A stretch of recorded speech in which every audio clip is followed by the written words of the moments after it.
നമസ്കാരം. SV ചാനലിലേക്ക് ഒരിക്കൽ കൂടി സ്വാഗതം. എപ്പോഴും പറയാറുള്ളത് പോലെ തന്നെ നമ്മുടെ വീഡിയോയുമായി ബന്ധപ്പെട്ടിട്ടുള്ള നിങ്ങളുടെ അഭിപ്രായ വ്യത്യാസങ്ങൾ എല്ലാം കമൻറ്റുകളായി രേഖപ്പെടുത്തുക. നമുക്കറിയാം, മുഖ്യമന്ത്രി പിണറായി വിജയനെയും മുഹമ്മദ് റിയാസിനെയും എങ്ങനെയും താഴെ ഇറക്കുമെന്ന പിടിവാശിയുമായി രംഗപ്രവേശം ചെയ്തിരിക്കുന്ന ഒരാളാണ് അംബൂക്ക. അംബൂക്കയുടെ മനസ്സിൽ ഒരുപാട് ചോദ്യങ്ങളുണ്ട്, ഉത്തരം കിട്ടാത്ത ഒരുപാട് ചോദ്യങ്ങൾ. ചിലതിനൊക്കെ അംബൂക്കയുടെ മനസ്സിൽ ഉത്തരങ്ങളുണ്ട്, അത് വിളിച്ചു പറയുകയും ചെയ്യുന്നുണ്ട്. എന്തുകൊണ്ടാണ് മുഹമ്മദ് റിയാസ് എന്ന് പറയുന്ന ഒരു നേതാവിന്, ഇപ്പം നമ്മുടെ മന്ത്രി, പൊതുമരാമത്ത് ടൂറിസം വകുപ്പ് മന്ത്രി, ആ മന്ത്രിക്ക് പോളിറ്റ് ബ്യൂറോയിൽ അംഗത്വം കിട്ടിയത്? അംബൂക്ക അറിയാമല്ലോ, അംബൂക്ക ഒരു ദേശാടനക്കിളിയായിരുന്നു. ദേശാടനക്കിളി എന്ന് പറഞ്ഞാൽ ഇവിടെ മാന്യമായ രീതിയിൽ കടന്നൽ രാജ എന്ന് ആരാധകർ ഓമന പേരിട്ട് വിളിച്ചിരുന്ന അംബൂക്ക ഒരു സുപ്രഭാതത്തിൽ അംബൂക്കയ്ക്ക് തോന്നുന്നു താൻ ഈ പറയുന്ന രാഷ്ട്രീയത്തിനേക്കാൾ അല്ലെങ്കിൽ നമ്മുടെ സംസ്ഥാനത്തിനേക്കാൾ താൻ അങ്ങ് വലുതായി എന്നൊരു തോന്നലുണ്ടാകുന്നു. മുഖ്യമന്ത്രിയേക്കാൾ താൻ വലുതായി എന്നൊരു തോന്നലുണ്ടാകുന്നു. അങ്ങനെ മുഖ്യമന്ത്രിയേക്കാൾ വലുതായി എന്ന തോന്നലുണ്ടായ അംബൂക്ക മുഖ്യമന്ത്രിക്കെതിരെ ഓരോന്ന് വിളിച്ചു പറയാൻ തുടങ്ങുന്നു. അങ്ങനെ ഒടുവിൽ പറഞ്ഞ് പാർട്ടിയെയും വെറുപ്പിച്ച് സ്വതന്ത്രനായി മത്സരിച്ചിരുന്ന അംബൂക്കയ്ക്ക് ഒടുവിൽ പാർട്ടി വിടേണ്ടി വരുന്നു. പിന്നൊരു ദീർഘദൂര യാത്രയിലേക്കായിരുന്നു. തമിഴ്നാട്ടിലേക്ക് പോകുന്നു, DMK-യിലേക്ക് പോകുന്നു. DMK-യിലേക്ക്, ദ്രാവിഡ മുന്നേറ്റ കഴകം, അവിടെ എത്തിക്കഴിഞ്ഞപ്പോഴാണ് DMK-യിൽ മുഖ്യമന്ത്രി പിണറായി വിജയനെ പിണക്കി വന്നുകൊണ്ട് സ്റ്റാലിൻ ഗെറ്റ് ഔട്ട് അടിച്ചു. അവിടുന്ന് പോകുന്നു. അവിടുന്ന് പോയി തിരികെ ഇവിടെ ഉപതെരഞ്ഞെടുപ്പുകളുടെ ഒരു കാലം എത്തിയപ്പോൾ സ്വന്തമായി ഡെമോക്രാറ്റിക് മൂവ്മെൻറ്റ് ഓഫ് കേരള എന്ന് പറയുന്ന ഒരു DMK ഉണ്ടാക്കുന്നു. അതിൽ ചില ജൂനിയർ ആർട്ടിസ്റ്റുകളെ നിരത്തിക്കൊണ്ട് ഈ നാട്ടിലെല്ലാം റോഡ് ഷോ എന്ന് പറയുന്ന പേരിൽ ആഭാസത്തരം കാണിച്ചു. എന്നിട്ട് ഒടുവിൽ അവിടെ നിന്നെല്ലാം അതും അങ്ങോട്ട് സക്സസ് ആകാതിരുന്നിടത്തോഴത്തേക്ക് തൃണമൂൽ കോൺഗ്രസ് എന്ന് പറയുന്ന ഒരു പാർട്ടിയിലേക്ക് കയറുന്നു. അവിടെയാണ് നമ്മൾ സജി മഞ്ഞക്കടമ്പിൽ ഉടനെ കേരള കോൺഗ്രസിൽ നിന്ന് രാജിവെച്ചതിന് ശേഷം ഇതിലേക്ക് ജോയിൻ ചെയ്യുന്നു. ഇപ്പോൾ എന്തോ അവിടെ കനത്തിൽ ഉരുട്ടി വെച്ചേക്കുന്നതെന്ന് വിചാരിച്ചിട്ടാണ് ഈ സജി മഞ്ഞക്കടമ്പിൽ ചാടിയത്. അപ്പോൾ സജി മഞ്ഞക്കടമ്പിൽ അവിടെ നിന്ന് ചാടി. അങ്ങനെ പാർട്ടി, തൃണമൂൽ കോൺഗ്രസ് എന്ന് പറയുന്ന പാർട്ടി ശക്തനാവുകയും അംബൂക്ക എന്ന് പറയുന്ന ഒരു പാർട്ടി നേതാവ് ലോകത്തെങ്ങും ഇല്ലാത്ത, എനിക്ക് തോന്നുന്നു മമതാ ബാനർജിയെക്കാട്ടിലൊക്കെ, ദീദിയെക്കാട്ടിലൊക്കെ അങ്ങ് ഉന്നതിയിലെത്തി നിൽക്കുന്ന, അവിടെ ബംഗാളിൽ മമതാ ബാനർജി എന്ന് കേൾക്കുന്ന പോലെയാണ് ഇപ്പോൾ എനിക്ക് തോന്നുന്നു കേരളത്തിൽ അംബൂക്ക എന്ന് കേൾക്കുന്നതെന്ന് എനിക്ക് തോന്നുന്നു. അത് PV അൻവർ എന്ന് പറയുന്ന ഒരാളെന്ന് തോന്നുന്നു. അത്രത്തോളം മമതാ ബാനർജിയെക്കാൾക്കൊക്കെ അപ്പുറത്തേക്ക് വളർന്ന് തൃണമൂൽ കോൺഗ്രസിൻ്റെ ത്രെഡ് കയ്യിൽ പിടിക്കാൻ മാത്രം ശക്തനായ, കടിഞ്ഞാൻ കയ്യിൽ പിടിക്കാൻ മാത്രം ശക്തനായ ഒരാളായി അംബൂക്ക മാറുന്ന കാഴ്ചയാണ് പിന്നീട് കേരളം കണ്ടത്. അത്രയ്ക്ക് രാഷ്ട്രീയമായി അത്രത്തോളം ശക്തിമത്തായ ഒരാളായി മാറുന്നു. ഇടയ്ക്ക് നിലമ്പൂർ ഉപതെരഞ്ഞെടുപ്പിൽ ഏകദേശം 10-20,000 വോട്ടങ്ങ് പിടിച്ചു. അപ്പോൾ പിന്നീട് നിലമ്പൂർ ഉപതെരഞ്ഞെടുപ്പ് എന്ന് പറഞ്ഞാൽ വാതിലടയ്ക്കുന്നതും തുറക്കുന്നതും എപ്പോഴാണെന്ന് കരുതി രാഷ്ട്രീയ നിരീക്ഷകരെല്ലാം ഇങ്ങനെ നിലമ്പൂരിലേക്ക് നോക്കിയിരുന്ന സാഹചര്യങ്ങളായിരുന്നു അതെല്ലാം. അങ്ങനെ അംബൂക്ക ഇങ്ങനെ പല തരത്തിൽ അന്ന് അനാഥപ്രേതം പോലെ അലഞ്ഞു തിരിഞ്ഞ് നടക്കുകയാണ് അംബൂക്ക. ഏറ്റവും ഒടുവിൽ അവിടെ നിന്നൊരു പച്ച സിഗ്നൽ കിട്ടുന്നു, UDF-ലേക്ക് എടുക്കും എന്ന് പറഞ്ഞപ്പോൾ വീണ്ടും അംബൂക്കയ്ക്ക് ഒരു ആഗ്രഹമൊക്കെ മനസ്സിൽ തോന്നി തുടങ്ങി. ഇടയ്ക്ക് അംബൂക്കയെ ആരും ശ്രദ്ധിക്കുന്നില്ല, മാധ്യമപ്രവർത്തകരെ പോലും മൈൻഡ് ചെയ്യാതെ വിട്ട ഒരാളായിരുന്നു. അപ്പോൾ സ്വന്തമായി ഗോവിന്ദച്ചാമി ഇവിടുന്ന് പുറത്തേക്ക് ഇറങ്ങിയ, അത് ജയിലിൽ ചാടിയ സമയത്തൊക്കെ എന്തൊക്കെയോ തോന്നിവാസമൊക്കെ അയാൾ പോയിട്ട് VP ഒക്കെ അടുക്കിയിട്ട് ആരെയൊക്കെയോ കയറ്റി അവിടെ ഭയങ്കര ഒരു എന്താ പറയുക, അതിനെ മറ്റൊരു തലത്തിലേക്ക് കാണിച്ചു തരികയൊക്കെ ചെയ്ത ഒരു നേതാവാണ് അംബൂക്ക. അപ്പം ജനങ്ങളോട് തനിക്ക് എത്രത്തോളം പ്രതിപത്തി ഉണ്ട് എന്ന് വെറുതെ ബോധ്യപ്പെടുത്തി കൊണ്ടുപോകാൻ വേണ്ടിയിട്ട്. പക്ഷേ അംബൂക്കയ്ക്ക് അപ്പോഴും ഉണ്ടായിരുന്ന ഒരു പ്രധാനപ്പെട്ട പ്രശ്നം പിണറായിസം, ആ ഒരു വാക്ക് തന്നെ മലയാളിക്ക് സമ്മാനിച്ച ഒരാളാണ് അംബൂക്ക. പിണറായിസം, അത്രയും കാലം പിണറായിയുടെ കാൽച്ചുവട്ടിൽ കിടന്നിട്ട് പിണറായിയെ കുറ്റം പറഞ്ഞ് പിണറായിസം, മരുമോനിസം, ഇതൊക്കെയാണ് പറയുന്നത്. അപ്പം നേരത്തെ വന്ന ചോദ്യത്തിലേക്ക് വരാം. ഈ പറയുന്ന മുഹമ്മദ് റിയാസ് എന്ന് പറയുന്ന മന്ത്രിയെ ആരാണ് പോളിറ്റ് ബ്യൂറോയിലേക്ക് എത്തിക്കുന്നത്? എന്തിനു വേണ്ടിയാണ് എത്തിച്ചത്? അവിടെയാണ് നമ്മൾ കാണുന്നത് സ്വന്തം മരുമോൻ വളർന്നു വരാൻ വേണ്ടി ഒരു അമ്മായി അച്ഛൻ കാണിച്ച സ്നേഹം തന്നെയാണ്. ആ സ്നേഹത്തിൻ്റെ ഫലമായിട്ടാണ് ഈ പറയുന്ന മുഹമ്മദ് റിയാസ് ഈ ഒരു തലത്തിലേക്ക് എത്തിയത്, അതായത് പോളിറ്റ് ബ്യൂറോ എന്ന് പറയുന്ന തലത്തിലേക്ക് എത്തിയത്. അംബൂക്ക, നിങ്ങളൊരു കാര്യം മനസ്സിലാക്കണം. ഏത് രാഷ്ട്രീയ പ്രവർത്തനത്തിൻ്റെ ഏത് തട്ടിൽ വെച്ച് അളന്നാലും മുഹമ്മദ് റിയാസ് ഇരിക്കുന്ന തട്ട് താണ് തന്നെ ഇരിക്കുമെന്നുള്ള കാര്യം തർക്കമില്ലാത്തൊരു കാര്യമാണ്. അംബൂക്കയെയും ഈ മുഹമ്മദ് റിയാസിനെയും കൂടെ ഒരു ത്രാസിൽ വെച്ച് അളന്നാൽ ആയി പറയുന്ന മുഹമ്മദ് റിയാസ് ഇരിക്കുന്ന തട്ട് താന്നിരിക്കും എന്നർത്ഥം. രാഷ്ട്രീയ പ്രവർത്തനം വിദ്യാർത്ഥി രാഷ്ട്രീയ പ്രസ്ഥാനത്തിലൂടെ തുടങ്ങി ഇന്ന് മന്ത്രിസ്ഥാനത്തേക്ക് എത്തി നിൽക്കുന്ന മുഹമ്മദ് റിയാസിന് പിണറായി വിജയൻ എന്ന് പറയുന്ന മുഖ്യമന്ത്രിയുടെ ഒത്താശ വേണ്ട ഉയരങ്ങളിലേക്ക് എത്താൻ. അത് അംബൂക്കയ്ക്ക് അറിയാൻ വയ്യാഞ്ഞിട്ടാണ്. UDF പോലെയല്ല. UDF-നകത്ത് അച്ഛൻ മരിച്ചാൽ മോൻ മത്സരിക്കും, ഭർത്താവ് മരിച്ചാൽ ഭാര്യ മത്സരിക്കും. ഇങ്ങനെയൊക്കെയുള്ള ഒരു പൊതുവിലുള്ള, ഇപ്പം നമുക്ക് ഷൗക്കത്ത് നിങ്ങളുടെ ഒരു MLA ആണല്ലോ നിലമ്പൂരിൽ നിന്ന്. ആ ഷൗക്കത്ത് എങ്ങനെയാണ് ജയിച്ചത്? ആരുടെ മകനായിരുന്നു? ആര്യാടൻ മുഹമ്മദിൻ്റെ മകനായിരുന്നു. നിങ്ങൾ തന്നെ പറഞ്ഞ സിനിമാക്കാരൻ. നിലമ്പൂർ ഉപതെരഞ്ഞെടുപ്പ് കഴിഞ്ഞ ഉടനെ പുള്ളി സിനിമ എഴുതാൻ പൊയ്ക്കോളും എന്ന് പറഞ്ഞ ഒരാളാണ് അമ്പൂക്ക. അത് ആലോചന ആ അമ്പൂക്കയ്ക്ക് അറിയാമല്ലോ അതൊക്കെ. അപ്പോൾ അങ്ങനെ പിന്നെ മക്കളും എന്ന് വെച്ചാൽ മക്കത്തായ എന്ന് പറയുന്ന ഒരു വ്യവസ്ഥിതി പിന്തുടർന്നു പോരുന്ന കോൺഗ്രസിനകത്ത് അല്ലെങ്കിൽ UDF പ്രവേശനം കിട്ടാൻ വേണ്ടി കാത്തിരിക്കുന്ന ഈ അമ്പൂക്കയാണ് മരുമോനിസം എന്നുള്ള പേര് പറഞ്ഞുകൊണ്ട് കേരളത്തിൽ SFI മുതൽ ഇതുവരെ ശക്തമായ രീതിയിൽ പ്രവർത്തിച്ചു വന്ന ഒരു രാഷ്ട്രീയ അല്ലെങ്കിൽ ഇടതുപക്ഷത്തിൻ്റെ നേതാവിനെ കുറിച്ച് ഇങ്ങനെ ഒരു പരാമർശം നടത്തുന്നത് തെറ്റല്ലേ അമ്പൂക്ക? പിന്നെ അമ്പൂക്കയോട് ചോദിച്ചിട്ട് വേണമായിരുന്നു പോളിറ്റ് ബ്യൂറോയിലേക്ക് മുഹമ്മദ് റിയാസിനെ എടുക്കാൻ. എന്താ അമ്പൂക്ക പിന്നെ ബേപ്പൂരി മത്സരിക്കാതെ ഇങ്ങനെ മടങ്ങിപ്പോകുന്നത്? ഇനി എനിക്ക് എവിടെയെങ്കിലും തവനൂരോ എവിടെയെങ്കിലും മതിയെന്നല്ലേ പറഞ്ഞത്? എന്താ ബേപ്പൂരി നിങ്ങൾ ഓടിപ്പോകുന്നത്? പേടി. ആരെ പേടി എന്ന് ചോദിച്ചു കഴിഞ്ഞാൽ റിയാസിനെ പേടിയാണ്. റിയാസ് എന്ന് പറയുന്ന ഇടതുപക്ഷ സ്ഥാനാർത്ഥിയുടെ അല്ലെങ്കിൽ ആ മന്ത്രിയുടെ മുന്നിൽ പോയി നിന്നുകൊണ്ട് മുഹമ്മദ് റിയാസിനെതിരെ ജയിക്കാൻ കഴിയില്ല എന്ന് അമ്പൂക്കയ്ക്ക് കൃത്യമായിട്ട് അറിയാം. ആ ബോധ്യം അമ്പൂക്കയ്ക്കുണ്ട്. പോയി നാണം കെടുന്നതിനേക്കാൾ നല്ലത് തിരിച്ചെവിടെയെങ്കിലും മലപ്പുറത്ത് വന്ന ഏതെങ്കിലും ഒരു മണ്ഡലത്തിൽ മത്സരിക്കുന്നതല്ലേ എന്നുള്ള ചിന്താഗതി അമ്പൂക്കയ്ക്ക് ഉണ്ടാകാനുള്ള കാരണം അത് തന്നെയല്ലേ. അപ്പോൾ മുഹമ്മദ് റിയാസിനെ അധികം അങ്ങോട്ട് കുറ്റം പറയാൻ നിൽക്കണ്ട. കേട്ടല്ലോ. ഇനി പോളിറ്റ് ബ്യൂറോയിലേക്ക് ആളിനെ എടുക്കുന്നത് അമ്പൂക്കയോട് ചോദിച്ചിട്ട് വേണോ? ഇതേ നിങ്ങൾ കാണുന്ന പോലെ മുക്കാച്ചക്രത്തിൻ്റെ രാഷ്ട്രീയം അല്ലത്. ഇത് CPM ആണ് പാർട്ടി.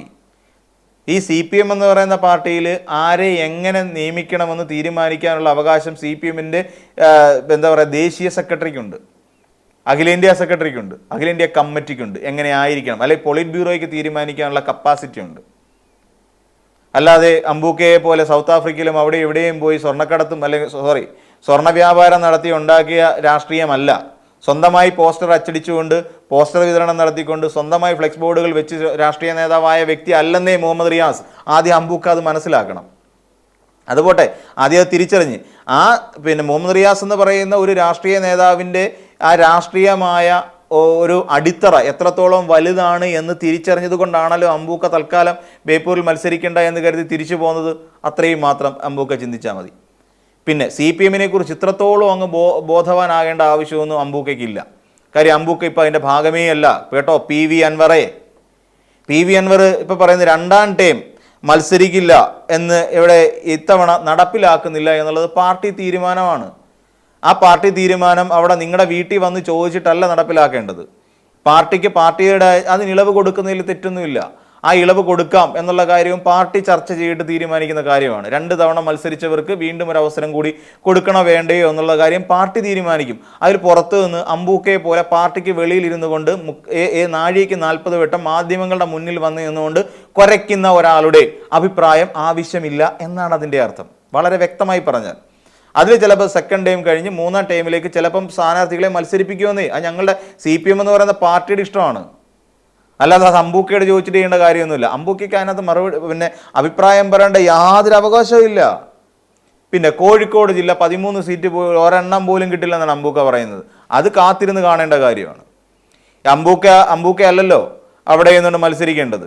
ഇത് മത്സരിപ്പിക്കാനും മത്സരിപ്പിക്കുന്ന സ്ഥാനാർത്ഥികളെ വിജയിപ്പിക്കാനും കഴിവുള്ള ശക്തമായ പാർട്ടി തന്നെയാണ്.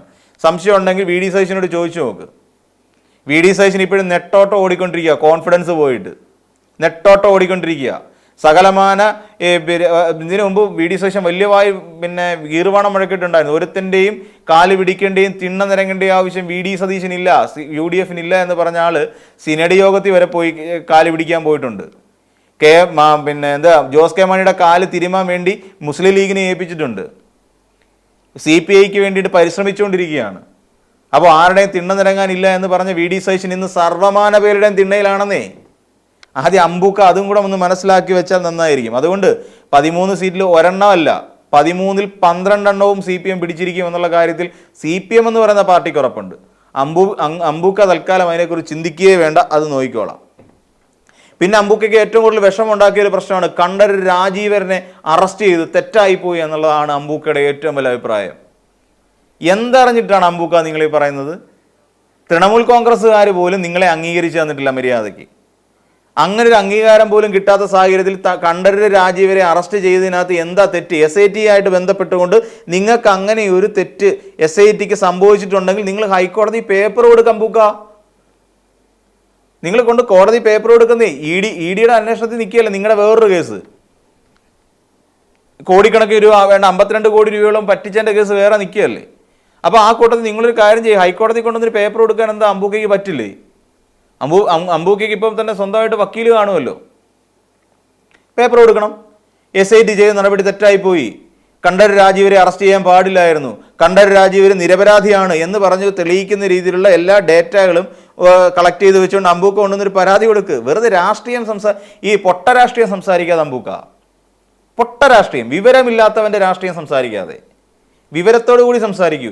എല്ലാ തെളിവുകളും കണ്ടു കിട്ടിയിട്ടാണ് തന്ത്രി എന്ന് പറയുന്ന കണ്ഠര് രാജീവരെ SIT അറസ്റ്റ് ചെയ്തിരിക്കുന്നത്. ആ അറസ്റ്റ് ചെയ്ത് നടപടി തെറ്റായി പോയെന്ന് പറയാനുള്ള യോഗ്യതയോ അറിവ് നിങ്ങൾക്കെന്താണ്, അമ്പൂക്കയ്ക്ക് എന്താണുള്ളത്? അത് പറ. നിങ്ങൾക്ക് അതുമായി ബന്ധപ്പെട്ട് കണ്ഠര് രാജീവര് നിങ്ങളോട് സംസാരിച്ചിട്ടുണ്ടോ? ഉണ്ടെന്ന് വാ തുറന്നാൽ ഇപ്പോൾ ED പിടിച്ച് അകത്തിടും. അമ്പൂക്ക അത് ആലോചിച്ചോണം. തന്ത്രിയായിട്ട് നിങ്ങൾക്ക് അങ്ങനെ ഒരു ബന്ധം ഉണ്ടെന്ന് പറഞ്ഞാൽ അതുമായി കാര്യം. ഇപ്പോൾ 52 കോടി വെട്ടിച്ച കേസേ ഉള്ളൂ, ഇനി വാജിവാഹനം കളവ് പോയതിൻ്റെ കേസ് കൂടെ നിങ്ങളുടെ തലയിൽ വരും അമ്പൂക്കയുടെ. അപ്പോൾ അതുകൊണ്ട് ആലോചിച്ചും കണ്ടു വേണം അമ്പൂക്ക പറയണം. അപ്പോൾ ഇനി എന്തിനാണ് ഇത് അറസ്റ്റ് ചെയ്തതെന്ന് ബോധ്യപ്പെടുത്തണം, അത്രേ ജനങ്ങളെ ബോധ്യപ്പെടുത്തണമെന്ന്. അത് SIT നോക്കിക്കോളും. മുഖ്യമന്ത്രിക്ക് എൻ്റെ ആവശ്യം എന്തുവാ? മുഖ്യമന്ത്രി അല്ലല്ലോ അന്വേഷണ ഏജൻസിയെ പ്രഖ്യാപിച്ചത്, മുഖ്യമന്ത്രി അല്ലല്ലോ അന്വേഷണത്തിന് ഓർഡർ ഇട്ടത്. അന്വേഷണത്തിന് ഓർഡർ ഇട്ടതും അന്വേഷണ ഏജൻസിയെ പ്രഖ്യാപിച്ചതും ആരായിരിക്കണം അവൻ്റെ തലവനെന്ന് പ്രഖ്യാപിച്ചതും ബഹുമാനപ്പെട്ട കേരള ഹൈക്കോടതിയാണ്. അപ്പോൾ ഹൈക്കോടതിയോട് മറുപടി പറഞ്ഞാൽ പോരെ? ഹൈക്കോടതി അല്ലേ പറയേണ്ടത്, അല്ലെ SIT അല്ലേ മറുപടി പറയേണ്ടത്? മുഖ്യമന്ത്രി മറുപടി പറയേണ്ട ആവശ്യമില്ലല്ലോ. അപ്പോൾ ഈ പറയുന്ന പോലെ SIT സത്യസന്ധമായ കേസ് അന്വേഷിക്കുന്നില്ല എന്ന് കൂടിയുള്ളൊരു അഭിപ്രായമുണ്ട്. അപ്പോൾ എനിക്ക് ചോദിക്കാനുള്ള VD സതീശനോടാണ്. VD സതീശൻ എന്തെങ്കിലും അച്ചാരം നൽകിയിട്ടുണ്ടോ ഈ പറയുന്ന അമ്പൂക്കയ്ക്ക്? ഇന്ന കാര്യങ്ങൾ ഇങ്ങനെ നാട് നീളെ പറഞ്ഞു പരത്തണം. കാര്യം അമ്പൂക്ക പോയ കോടാലിയാന്ന് VD സതീശൻ നന്നായിട്ട് അറിയാം. അപ്പോൾ ഇന്ന കാര്യങ്ങൾ പറഞ്ഞു പരത്തി UDFന് സീറ്റ് മേടിച്ച് തന്നാൽ, അല്ലെങ്കിൽ UDFൻ്റെ വിജയം ഉറപ്പാക്കി തന്നാൽ അമ്പൂക്ക നിങ്ങളൊരു മന്ത്രിയാണ് എന്ന് VD സതീശൻ്റെ ഉറപ്പുണ്ടോ? അങ്ങനെ എന്തെങ്കിലും ഉറപ്പ് കിട്ടിയിട്ടുണ്ടോ? എന്ത് വന്നാലും UDFിലേക്ക് പോകില്ല എന്ന് പറഞ്ഞ് നിന്ന വലിയ കക്ഷിയാണ്.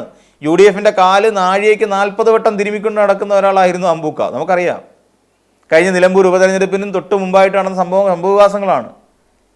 ഒരു ഗതിയും പരഗതിയും ഇല്ലാതിരുന്നിട്ട് പോലും സ്വന്തം ഞാൻ പറയുന്ന സ്ഥാനാർത്ഥിയെ നിർത്തണം എന്നൊരു മുന്നണി പറയാൻ ധൈര്യം കാട്ടിയ ഒരാൾ.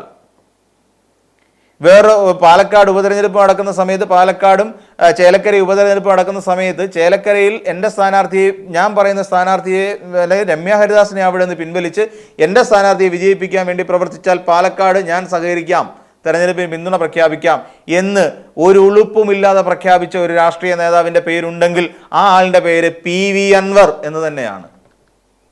PV അൻവർ എന്നാണ്. ഇപ്പൊ തവനൂർ മത്സരിക്കണോ വേണ്ടേ എന്നാലിക്കുക. തവനൂർ KT ജലീല മത്സരിക്കുന്നെങ്കിൽ PV അൻവർ അവിടെ തുണി മുണ്ട് ഊരി തലയിൽ കെട്ടിക്കൊണ്ട് പറക്കും. അവിടുന്ന് നിൽക്കത്തില്ല PV അൻവർ, അവിടെ നിൽക്കത്തില്ല. അങ്ങനെ തന്നെയാണ്. അത്രയ്ക്ക് രാഷ്ട്രീയമായ പിടിപാടുകളെ PV അൻവർ എന്ന് പറയുന്ന രാഷ്ട്രീയ നേതാവിനുള്ളൂ എന്നർത്ഥം.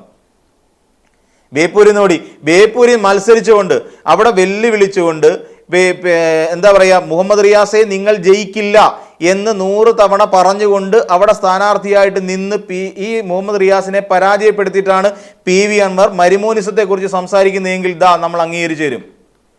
അവിടെ ബേപ്പൂരിൽ മത്സരിക്കാതെ ഒളിച്ചോടി പോയിട്ട് ഇവിടെ വന്നിരുന്നുകൊണ്ട് പറയുകയാണ്, ഇവിടെ മലപ്പുറത്ത് വന്നിരുന്നുണ്ട് ബേപ്പൂരിൽ ഞാൻ മത്സരിക്കൂല, ഞാൻ വേറെ എവിടെയെങ്കിലും മത്സരിച്ചോളാം, അതും ഷുവർ സീറ്റ് കിട്ടണം എങ്കിലേ മത്സരിക്കൂ.